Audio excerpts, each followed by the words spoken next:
Hi, My name's J.C. McCauley. I'm Naisha McCauley, and you're watching AccessTV.org.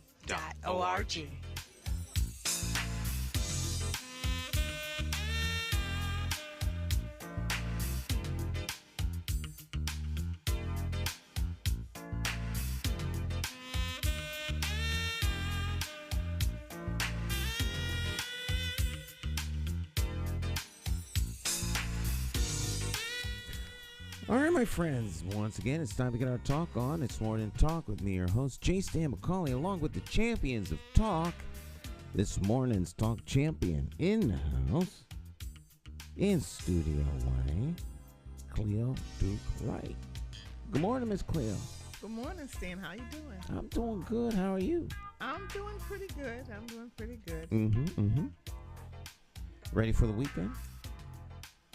Yes, I guess I am. I'm ready for the weekend and doing my thing closer to Christmas, so it's getting a little more exciting because I don't shop, so I don't mall shop and stuff like that. I gotta find me a little store someplace and this and that, but it's coming along.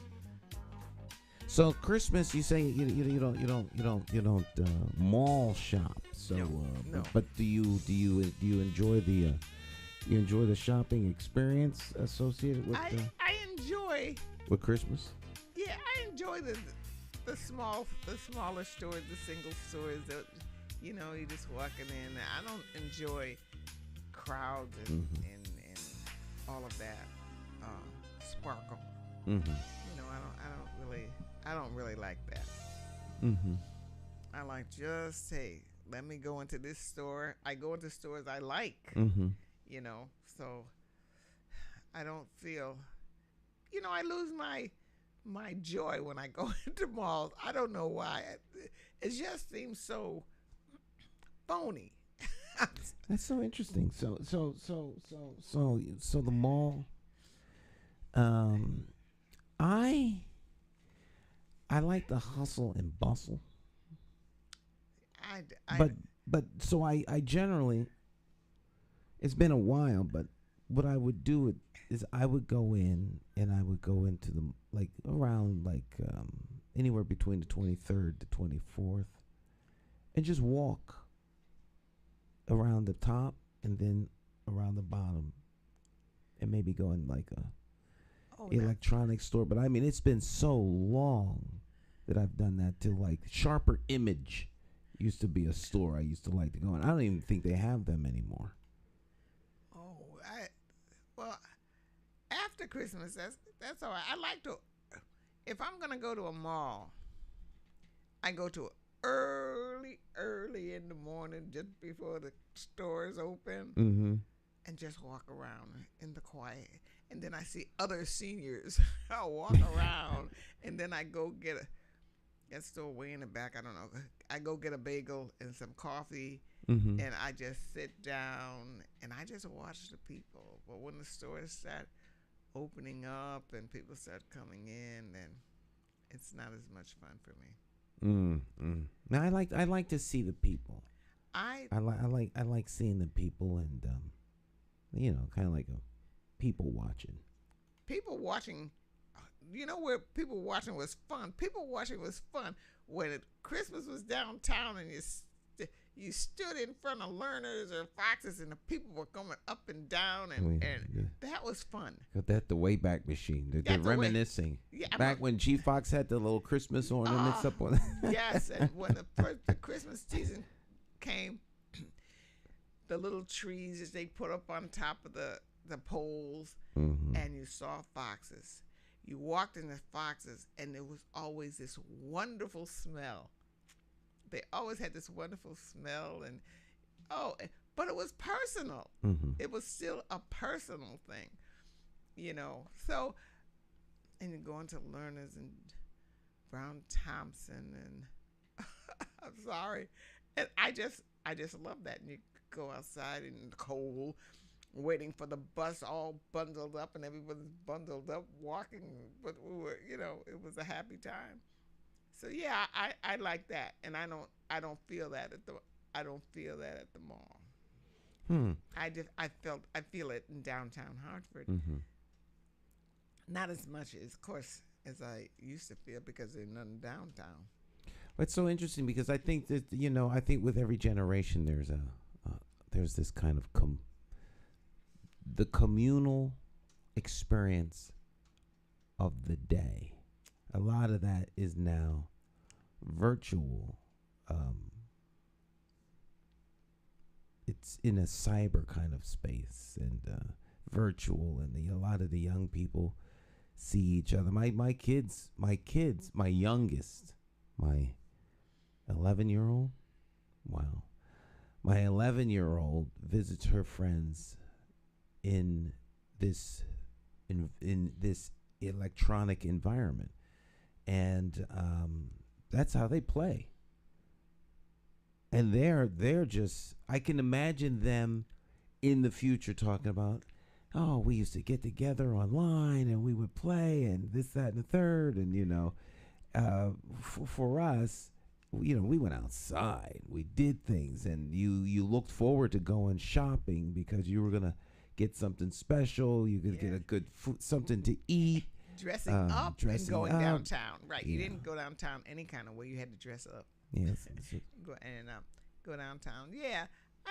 But I'm trying to get used to this. I'm still not used to it, even though we do African American Alliance on Zoom, and I enjoy that because I could hide and then I could make a comment and then go away and kind of hide. But I really like that. I think that I should have more friends online. You probably could find more people like yourself online than you can, in every day, because you know a little bit more about them when they're online.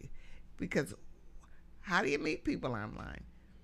Yeah, I guess you have to be in the right spaces. And you talk about your interests, right? Mm-hmm. You must talk about something, and people with the same kinds of interests would. I don't think how you meet people and interact with people is so different. Oh, let me rephrase it. I don't think the mechanisms are that different.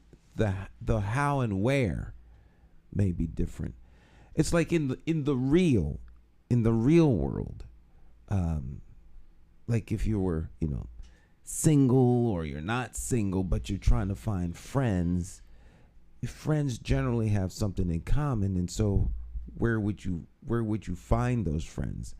You like volunteer someplace, but other people would be volunteering that have the same kind of interests. Mm-hmm. If you go to the library, a lot of people that are at the library kind of they have some interest, or the bookstore, or you volunteer at a church or at a country very true club, or right. At a shelter, a soup kitchen, or at work, places where people meet, right? Hunting, right. Skiing, playing basketball. Right. That's true. I met tons of people at the bookstore. They didn't become what do we used to call it, the third place.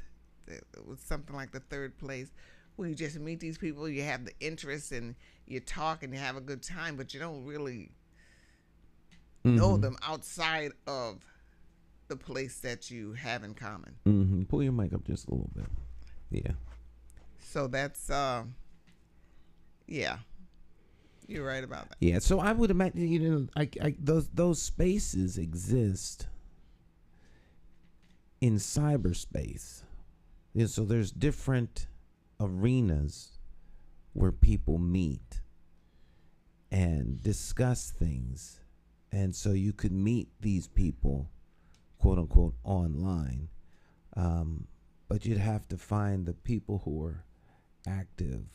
So, you have groups. As you mentioned, we meet online.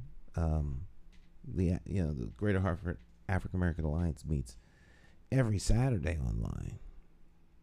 Yeah, we do. And our meetings start at 10. They end at noon. And then we have what we refer to as the after party, which Can go forever. is all, it's an all-day event. Yes. It's like what church used to be. Yes. You go and you're there all day. But and there's great conversation and camaraderie, and people are laughing, and folk argue. Right. They that's make up. true. And then there's understanding. There's limits on what you can say and do and not do, and so it's a whole kind of experience, and it's and you can do so in the comfort of your own home or in the car while you're going someplace. So things change because of times, but I think how people at the end how they interact is still somewhat the same. Yeah. That's it. That's true. That's true. And a lot of churches are meeting online. I know. A lot of church, which is not like that odd for me, because I've been doing this for a long time. This kind of interaction type outreach through television for a long time, but for many people, it's become much of a norm. And they don't. A lot of churches have not been able to reconstitute. Not been able to, or don't want to. Oh wow, that's very interesting. I hadn't considered the don't want to. Because there are a lot of churches that people are back in church. Mm-hmm. And then there's some that's still online, and probably just like the Alliance. I love that vote on Saturday. Loved it. I didn't think it was going to turn out like that. That was very interesting vote. Yeah. It's, I lost my train of thought here. I just like to touch people. I just like I like after church. I like church. Our after church is longer than our church. Our little snack time where we have snacks and talk and laugh, and there's a circle and everybody's talking and laughing, and one by one they go out, and finally it's over. But it lasts longer than church. Well, I think that's where you really make your friends, whether it's at church, whether it's at work, whether it's whether it's the police department, the fire department, the hospital. No matter what it is, in the exchange, in the human interaction, you meet people who you get along with, who make you happy and sad, and you have an experience, a relationship with these people, and you want to grow the value of that relationship. Yes. And that can only come from socializing in some form or fashion. Because at work, you're really there to do work. Or at church, you're there for the church experience, the worship experience, the learning, whatever. At school, whatever it is you do that brings you there is for, it's like the utilitarianism. I don't know if that's the right phrase of the undertaking.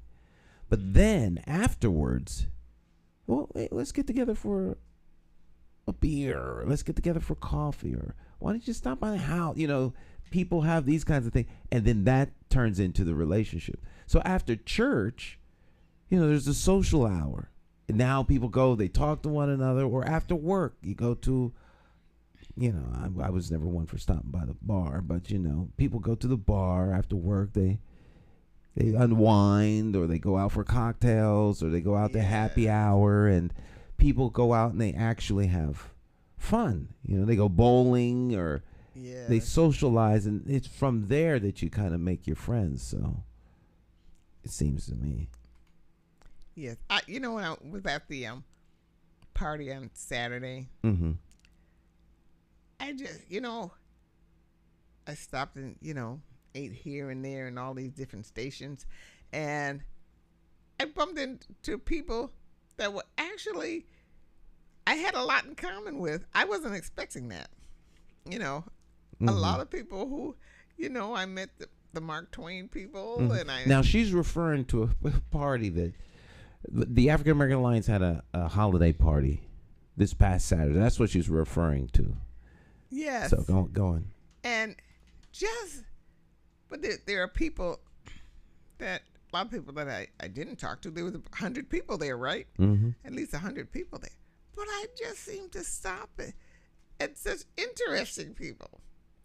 And, they were interested. I felt genuinely interested in what I had to say, and I was very interested in what they had to say. So I was having a wonderful time. I would have stayed there much longer than I did if it wasn't so dark out there with no lights.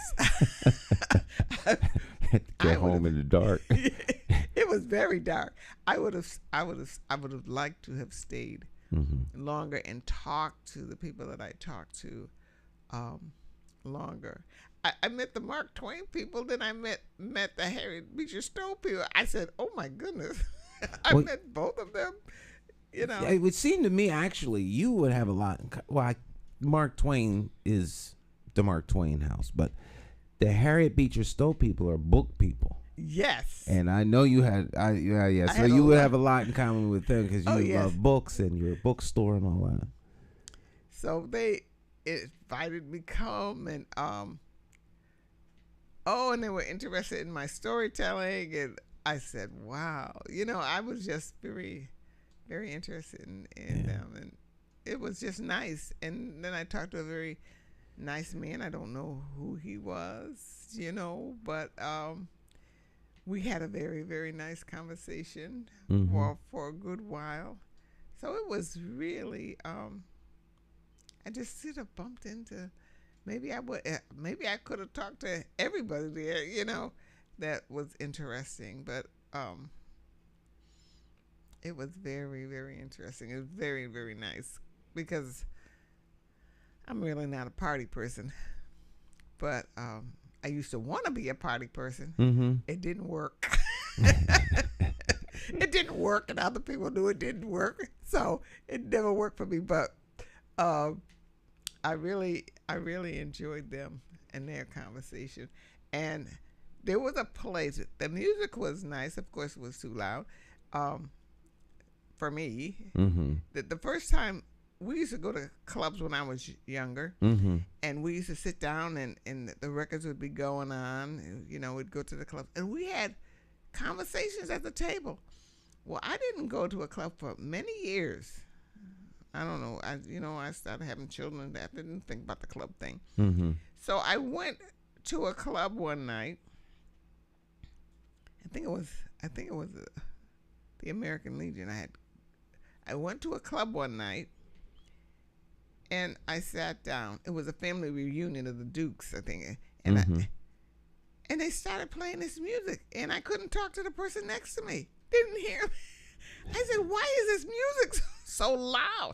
It has not always been that way, where you went into a place and couldn't have a conversation because the music drowns out the conversation. So you have to yell, or you just don't talk at all because I guess you're there to dance. I don't know when that changed, where it was so loud you can't have a conversation. So well, that becomes a challenge if you're in a space where you can't get away from the music. But the music is, I think music, you have a little lighter side of it, but then when it gets to be the party kind of atmosphere, the music is loud so that it's not. I didn't think the music was overly loud. Well, but I wasn't in the room where right. That's I was going to get to that point. Actually, you didn't have to stay there right. close. You could move out of there and still listen to the music. Yeah. And have a conversation. Yeah. So that's the part I liked. But when you're in a one room and that music is like blaring. You cannot have a conversation. Yeah. But I liked the way it was. I could go to another room. Of course, I couldn't even, maybe my hearing's off. Sometimes the music kind of drowns out the singer. Well, that there's a little sound issue. Sometimes sometimes that can happen. Yeah, it depends on who's operating the sound. Yeah, it was nice. I mean, I'm kind of playing host, so I really didn't get an opportunity to get into conversations, deep conversations with people. I'm floating around saying hi to everybody, but it was. I had a ball. So did I. And every time I went to give somebody my card, they say, "Oh, I have one of those." And I said, "Did he get everybody? What's he doing?" And so I said, "Okay." And then I realized that my name was on it. Yes. So I said, "Well, take mine too because it has my name on it." Mm-hmm. So they said, "Oh, okay." And they took my card. And I was trying to explain how you use them, but of course, I've never used that and really don't understand it too much. So I said, but you know how to do it right. But you know how to do that kind of thing right. They said, "Oh yeah, I know how to do that." I said, "That's good." Mm-hmm. Go ahead and do it. And visit us. And so it was. Yeah, it's a lot of fun. I think it's in this time that we find ourselves in because of what I call the Global Health Initiative.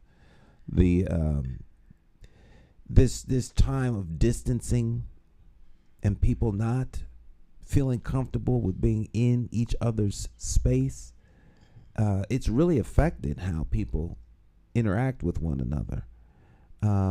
And I could see why, this is just anecdotal. I didn't do any deep research or anything like that. But, you had the great flu of the 1918 flu where people died.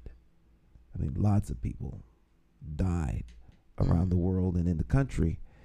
And so you think about how people were in smaller towns because whole towns got wiped out.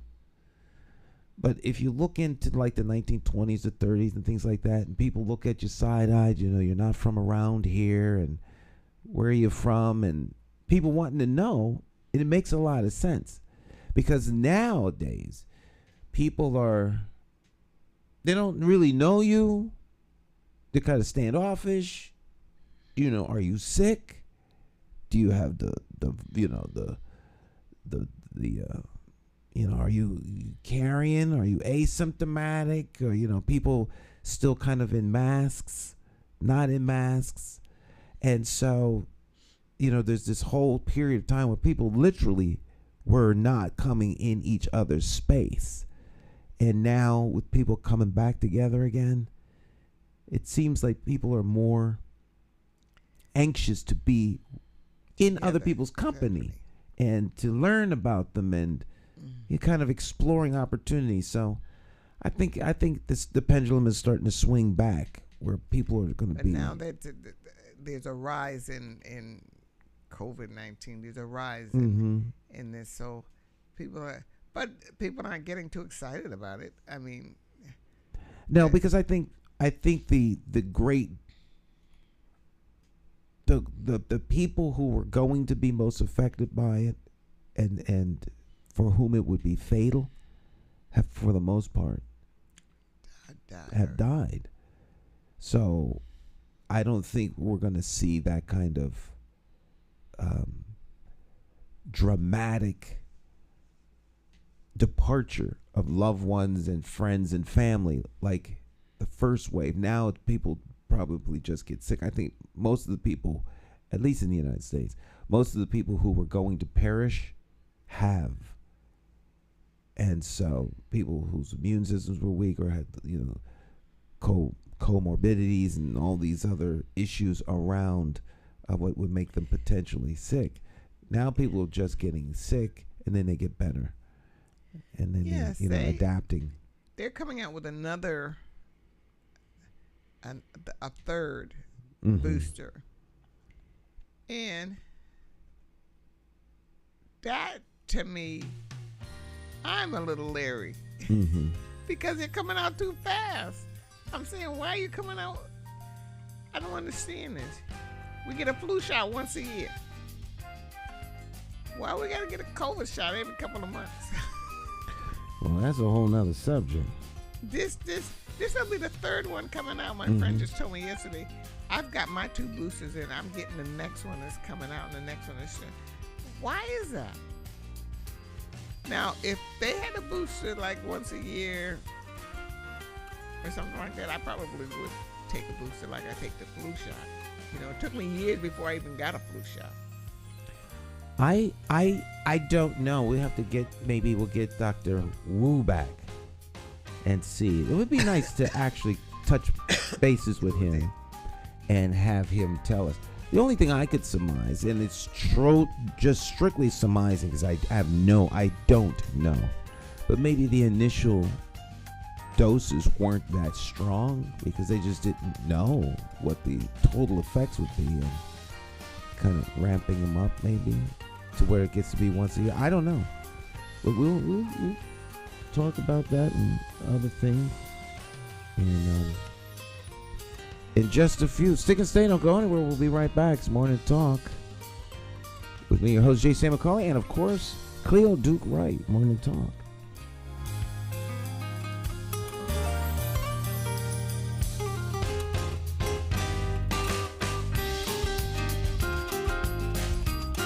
Independent thinkers are Puerto Rican, Mexican, Peruvian, Indian, Bosnian, Italian, Irish, Jamaican, African American, European, straight, gay, Nigerian, transgender, Christian, Jewish, Muslim, short, tall, skinny, rich, poor, happy, sad. Some of us hold a PhD and others a GED. And though we may be Democrats, Republicans, or members of the Working Families Party, we all have escaped the plantation of party politics and become independent thinkers because we as individuals are more than a party. You see, independent thinkers come from all walks of life. And the one thing we all have in common is that we love, live, laugh, and learn in the city of Hartford. We are the constituents, and the government of Hartford belongs to us. My name is J. Stan McCauley. I'm an independent thinker, and I approve this message because it's time to stop towing the party line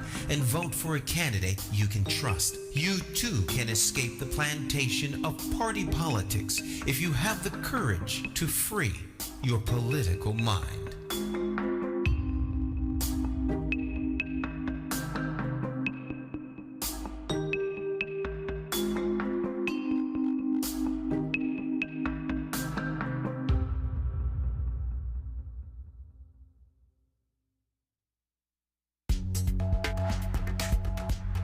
Hi, so my name is Nelky Maldonado.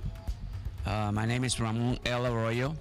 And we know that Hartford Parent University provides good services and resources to parents in our communities, which are greatly needed because a lot of times our parents, they don't know where to go, how to get information, and being part of this program is essential to them in being successful in their children's education. And I think that parents should get involved in their kids' education because it's very important. Education is, I always believe, is a success in life. If you got a good education, you can be very successful. So we encourage our parents to please come join the program, ask lots of questions, and I'm telling you, you won't be disappointed.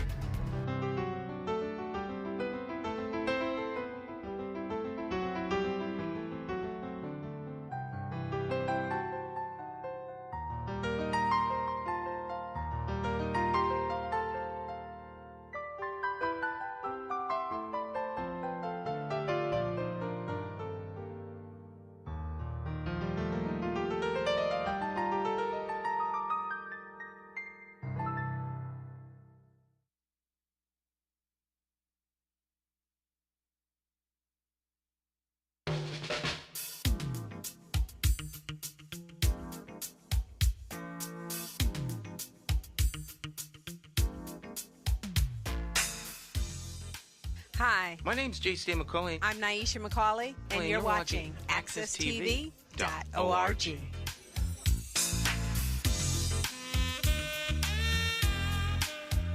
It's Morning Talk. Welcome back. Welcome back. Well, I know what's going on. There we go. Okay, that's better. Little sound issue here in Studio 1A. One of our speakers was on that shouldn't be on. There we go. We're back. All right. Morning Talk live. You love live television. Live anything. Anything live broadcast. Always makes for fun times. Good challenges. Yeah. Put these in my mouth. I have a bowl of Starburst over there. Miss Cleo, baby. As soon as we go to the break, all of the co-hosts start diving into the Starburst fruit chews. You come back from break and folk are, especially if the break is shorter than anticipated. Yeah. Well. Yeah, a couple things you haven't said. I had a glass here last night, like this, right? But this glass here, you can, nothing's gonna happen if it tips over. Well, I had an open glass, and it only had about this much liquid in it. All right, with some ginger beer. And, I love ginger beer. And it was and I moved my hand, tipped it over, and it fell into the keyboard. Oh gosh, did you do anything to the keyboard? No, but it, of course, underneath the keys is sticky, I'm sure. But I use the paper towels and stuff. I have paper with towels. All those instruments around you, why would you? If I was staff or somebody I had hired, I'd have fired them, because that's a cardinal rule. No liquids in the studio. There's no exception to that. You go into most studios, there's signs on the wall. If you're caught in here with liquid or crunchy, chips, pretzels, immediate dismissal. No exceptions. Do a lot of damage, right? Yeah, absolutely. I'll pull your mic up. Yeah, absolutely. I just noticed I squeaked. I'm gonna try not to squeak. If you like, the crumbs get in between things, they like in the faders for your the volume controls. It gets down in there because it gets on your hands, and then of course, and over time, it doesn't take long either. But over time, it gets down in there and it gets in between the surfaces, and of course, liquid. You spill it over on the keyboard. I've done that at home. Yeah, it's very. The table. A lot of us have forgotten that the table is where we eat, not in the living room, on a TV stand, or in our lap, or putting our glass on the floor. Ugh. The place to eat is at the table. Either in the dining room or in the kitchen. That's what those are the only two places that you should be eating food. Yeah. And in my house, no one eats at the table, which annoys me really badly. Not even on special days. Not even like Thanksgiving and Christmas. Everybody goes to their corners. What I'm saying, come on, let's sit down and have a meal together. Oh, no. Everyone eats we all eat in the kitchen. We eat in the kitchen. And we may not all eat at the same time in the kitchen, but food is consumed in the kitchen. The kids are not allowed to eat crunchies anywhere but in the kitchen. So when they have snack, they go in the kitchen and eat. That's where you ought to do it, because it really messes the house up. Really bad. So I'm trying to get that across. But one day I won't have to try to get it across because I'll be alone. I'll be alone. And I won't have time to. Sometimes I dream of that. I said, I'll have the kitchen. I'll make this way, that way. Oh, I won't need. Oh my God, that's gonna be wonderful. I was in my house by myself when I lived in Bloomfield. I don't think I got lonely, but maybe I did. I don't think I got lonely because the family didn't come around very often. You know, my son was in Florida, and the other son got married. You know, so I was in the house by myself most of the time. What I hated was I had to get out there and shovel the snow, and I had to do to cut the grass, and I had to do it. If anything happened in the house, I had to deal with it all by myself. That got a little heavy, but yeah, the home owns you. You don't own the home. The home owns you. It makes you go to work for it. It makes you cut the lawn, do the windows, clean it, need the roof. If you care about the home, don't buy a home that you don't care about, that you don't want to take care of, because you're always going to have to take care of the house, and if you don't take care of it, it will fall apart. And some of the houses, as I'm looking for places to move to, you could look at the houses and which ones people were just tired. It looked like people were tired. The houses, are crying. Please, somebody buy me and fix me up. Somebody do something before I fall completely apart. And I was telling my nephew when he got married, he said, "Oh, we're going to just buy a house." I said, "Honey, live in an apartment for a little while. Go look for a house that you love, and don't mind fixing up. And you like walking through the front door and sitting down in your living room after work and like going into your kitchen because you love your kitchen and you love, But he didn't listen to not one thing I said. When I walk into my apartment, what I love my pots and pans. I love to go into the kitchen. And I love the iron pots. I have those skillets. I do everything with them. So you like cast iron? Yes. Yeah, I think my wife likes. She cooks everything in cast iron. The cast iron skillet. So do I. I make my bread, my cornbread. I make it on top of the stove. You put it in the stove. You can just do anything with that. So I like that. I like the kitchen. I wish I had a dining. I like dining rooms too. The living room is a mess. Everybody's eating in there and leaving their stuff in there and leaving their plates in there. I say, pick up that plate. But of course, I end up picking up the plate. And I end up doing that because it gets so tiring to do that. So tiring. No.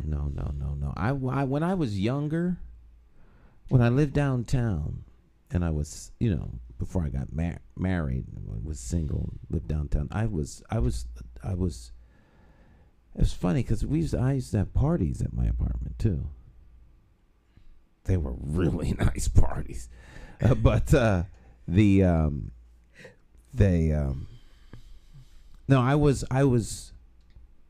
kick people out my house for spilling stuff.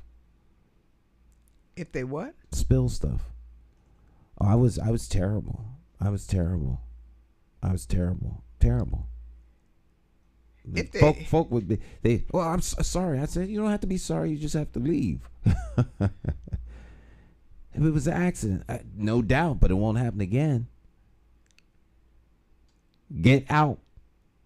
No, you didn't. You have no idea. No idea. Because I loved my apartment.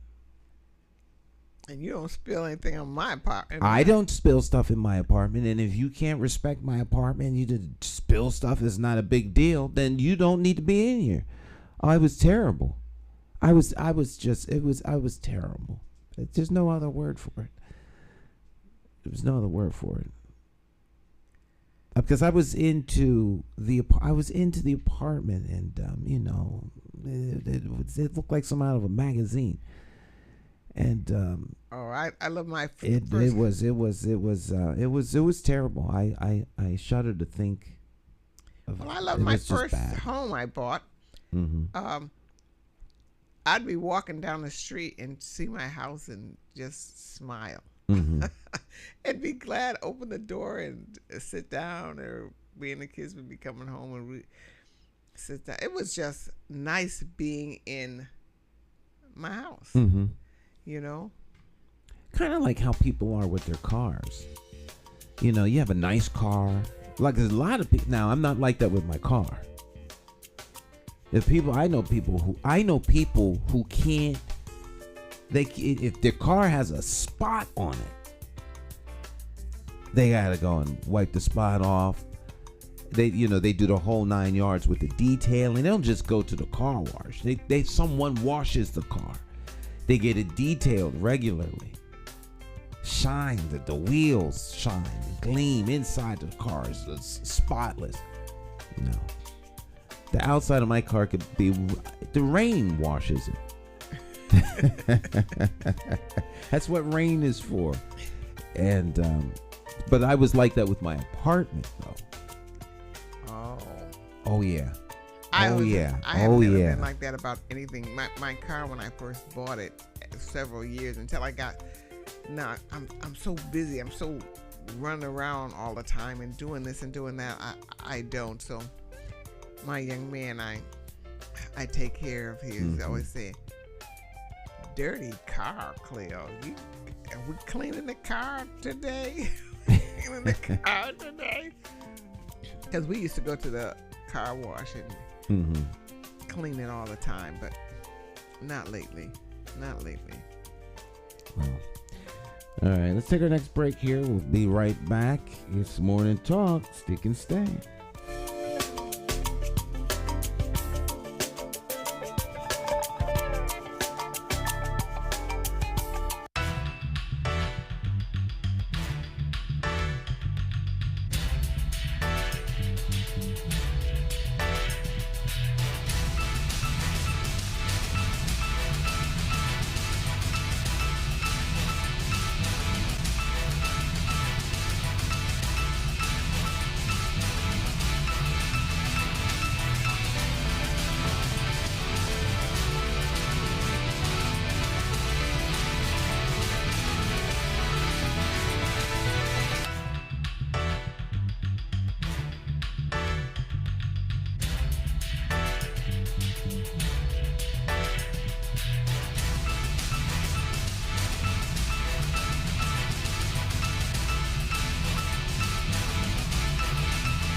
Hi, My name's J.C. McCauley. I'm Naisha McCauley, and you're watching AccessTV.org.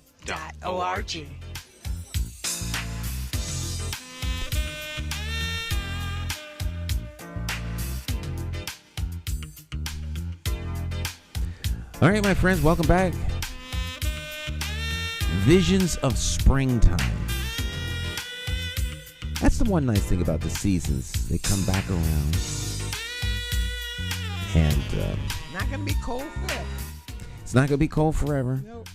This is down in Bushnell Park, all these shots. Yeah.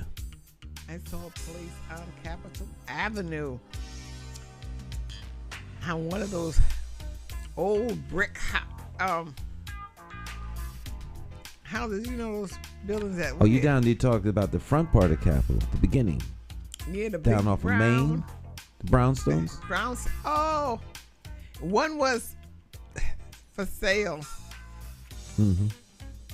Oh, I said, oh, finally, after all this time, I see one that's for sale.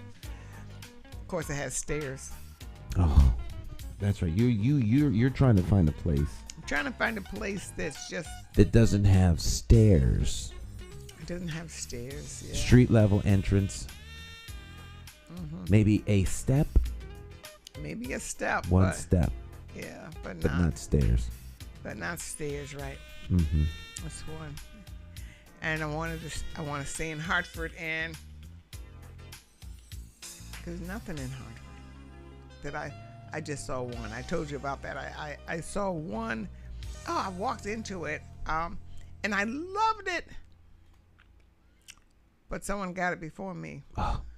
Oh my gosh! The first one I saw, it was so perfect. And I called up my realtor right away, because she had sent someone else to show me the house. Mm-hmm.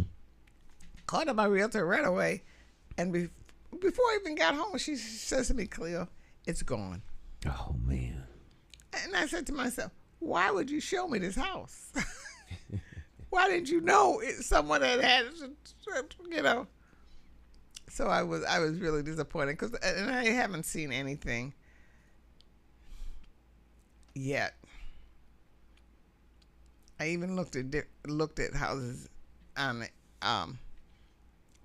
what's that, Realtor.com, in other towns. Mm-hmm. A few, but my heart's not there.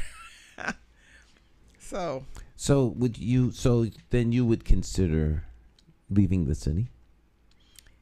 if I had to, this is not something that I would want to do. Mm-hmm. But I haven't found like one of those houses on Granby Street, because I know that's a kind of house that I would like. Okay. But of course, Granby Street there's nothing for sale. No, nothing for sale on Granby Street. Nothing. In my mind, I'm driving down Granby Street. Yeah. They have a lot of problems with the Sewage. sewers. Yeah, rain overflow. In fact, that's something that we are actively getting ready to look into. What?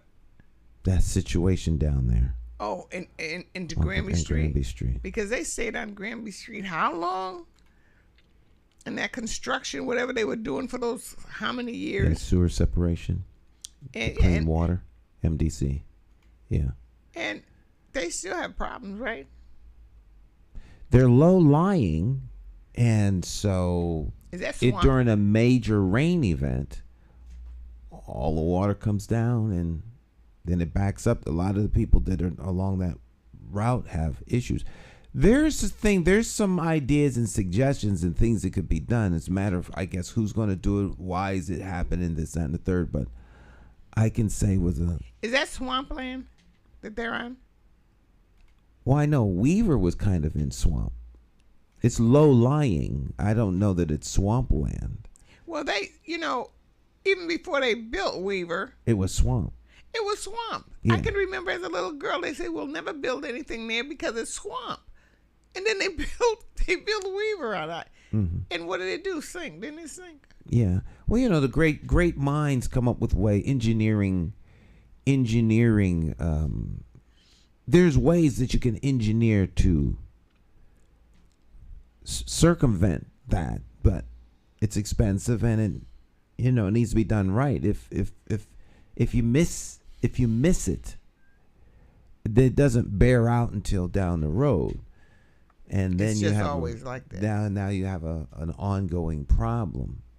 But just because it's swamp doesn't mean you can't overcome the issue. I mean, they have drilling rigs in the middle of the ocean. Oh, yeah. I mean, when it comes to extreme and not so extreme engineering, to build something over there should not be a major problem. It's a matter of doing it right. Well, Hartford doesn't. Well, I can't say. I'm You not. know, I'm not in construction, so I just won't make that. I don't know. There's so much that Hartford doesn't do it right. I think Hartford sometimes finds itself in a place where they are taken advantage of many times. And by the time you realize it, it's too late. And so, you know, if you have a kind of, well, it's all right, well, they did the best they can, settle for attitude, then you wind up being, you know, as a friend of mine said, you know what good enough is? Not good enough. Not good enough.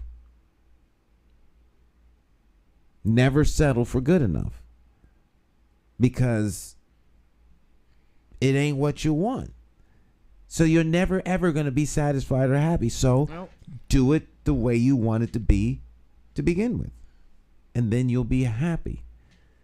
Pay the price, bite the bullet, and you'll be happy. That's it. You will finish paying for it someday. There you go. Just do it the right way the first time. Because you're going to wind up doing it anyway at some point. Because every time you come in the house, there it is. You know, we should have had that. We should have had till finally.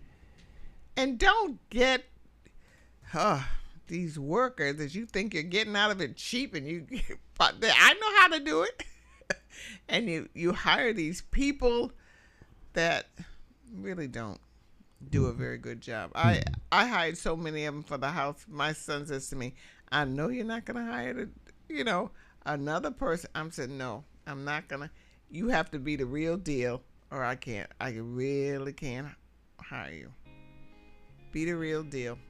You need craftsmen. Yes.